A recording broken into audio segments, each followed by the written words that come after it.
Today, we're going to talk about finance first. I'm going to talk about what is normal for your groceries and food expenditures, how to track your food spending, and tips and tools for keeping your spending on track. I'll then turn it over to Jessica. She'll talk about roadblocks and solutions for making dinner, meal planning, and cost cutting, and then we'll take questions at the end, and I'm sure Jessica has some more 30-minute meals to share with you besides the ones in your bonus. Okay, so what is normal? I get this question all the time. Almost all of my clients overspend on their food, either groceries or groceries and takeout. And what I had in the slide first was all of my clients, because I really can't think of a client who hasn't ever come to me being shocked by what they spend once I do the analysis for them. The Department of Ag says that nationwide, they put a plan together every year and they tell you what they think people should be spending. And they are saying $100 to $300 per person per month. So in a family of 4, that range would be about $400 to $1,200 per month on groceries. That's just groceries, stuff you buy at the Giant. That does include things like Windex that you don't eat, obviously, but it's basically anything you can get at the grocery store. It does not include stopping by the Chipotle on your way home. It does not include a coffee at Starbucks. And it does not include date night out with your spouse at some restaurant. It's just groceries.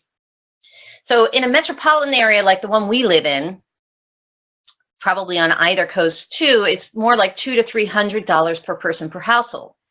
So a family of 4 would be more like $800 to $1,200 a month. Most of the families that I see that come to me and happen to be a family of 4 are coming to me at the $1,300 to $1,400 a month range.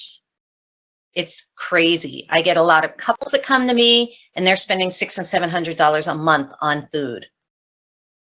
Okay, is your household on the high end or the low end? Obviously, there are extenuating circumstances and this and that. Let's talk about that for a minute. I generally don't recommend the high end unless you have one of the following things.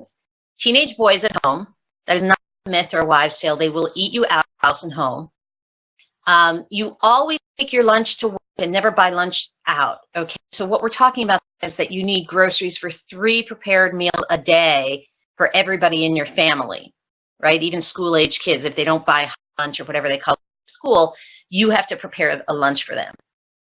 If you have special dietary needs or allergies, obviously that can be more costly. And if the high end is no more than 10% of your monthly after-tax earnings. Now, if you were at the high end of what the Department of Ag suggests, and you're spending $1,200, which is easy to do in an urban area like where we live, then I would want you to be earning $12,000 a month after tax. In case you don't really have a feel for what your after-tax is, that's somebody who's earning about $265,000, $285,000 a year pre-tax to get to that number. Okay, so those are big sums of money, and then they're generally not so worried about what they're spending in their groceries. Now, you could be at the low end if you have children or babies at home that are being breastfed. They don't count in that whole per person calculation. Sometimes, if you're a vegetarian, sometimes, because we all know that produce can be extremely expensive, but sometimes as a vegetarian you might spend less. And if you get your lunch out every day, every work day per month, and if you have one of those jobs that requires you to do a lot of sort of work dinners and, you know, client entertaining, that kind of thing, you're simply not home that much to eat. And the other one that's not on the slide, but I mean, if you're, you know, sort of young and in your 20s, you're not doing that much cooking at home. And, you know, I'm only speaking for myself and not Jessica, but I don't really begrudge you that. You know, you're eating out more, and I get that. And you may not hit that, you'd be on the low end of the scale then too.